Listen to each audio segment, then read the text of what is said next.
अहम खबर आपको दें कि लाहौर में इंसदाते दहशतगर्दी की खुसूसी अदालत ने जिना पार्क हमला केस के 2 मुकदमात में इमरान खान की अबूरी जमानत मंजूर कर ली। अदालत ने इमरान खान को तफ्तीश में शामिल होने का भी हुक्म दे दिया है। आपको बता रहे हैं कि जिना हाउस हमला केस में इमरान खान की अबूरी जमानत की दरखास्त मंजूर हो गई है। इमरान खान के 3 मुकदमात में 2 जून तक अबूरी जमानत मंजूर की गई है। लाहौर में इंसदाते दहशतगर्दी की खुसूसी अदालत ने जिना पार्क हमला केस के 2 मुकदमात में इमरान खान की अबूरी जमानत मंजूर कर ली है। अदालत ने इमरान खान को तफ्तीश में शामिल होने का भी हुक्म दिया है। इमरान खान की 3 मुकदमात में 2 जून तक अबूरी जमानत मंजूर कर ली गई है। जिना हाउस हमले केस में इमरान खान की अबूरी जमानत की दरखास्तें मंजूर हो गई हैं। लाहौर में इंसदाते दहशतगर्दी की खुसूसी अदालत ने जिना पार्क हमला केस के 2 मुकदमात में इमरान खान की अबूरी जमानत मंजूर कर ली।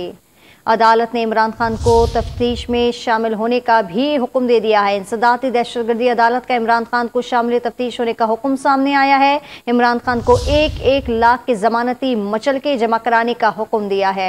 इस पर मजीद तफसीलात जानते हैं डॉन न्यूज़ के नुमाइंदे राना बिलाल से। राना बिलाल, मजीद केस में क्या पेशरफ्त सामने आई है, अपडेट कीजिएगा।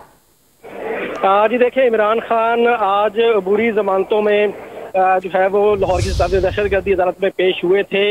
जमान पार्क में जलाओ घिराव और कार्य सरकार में मुदाखलत के 2 मुकदमात में इमरान खान की दरखास्त जमानत पर दलाइल मुकम्मल हो गए हैं और दहशतगर्दी अदालत के जज एजाज अहमद बुटर ने इन दरखास्त जमानतों पर फैसला महफूज कर लिया है, जो कि 2 जून को सुनाया जाएगा।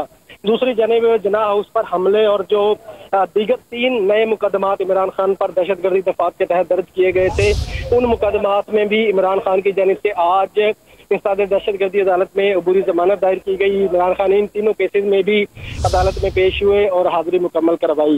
इंसदाते दहशतगर्दी अदालत के जज एजाज अहमद बुटर ने इन तीनों मुकदमात में इमरान खान की 2 जून तक अबूरी जमानत मंजूर कर ली है और पुलिस को इन मुकदमात में इमरान खान की गिरफ्तारी से रोक दिया है। अदालत ने इमरान खान को शामिल तफ्तीश होने के भी अहकाम जारी किए हैं और आइंदा समात पर तफ्तीशी अफसर से इस मुकदमे का मुकम्मल रिकॉर्ड जो है वो भी तलब कर लिया गया है। बहुत शुक्रिया आपका राना बिलाल।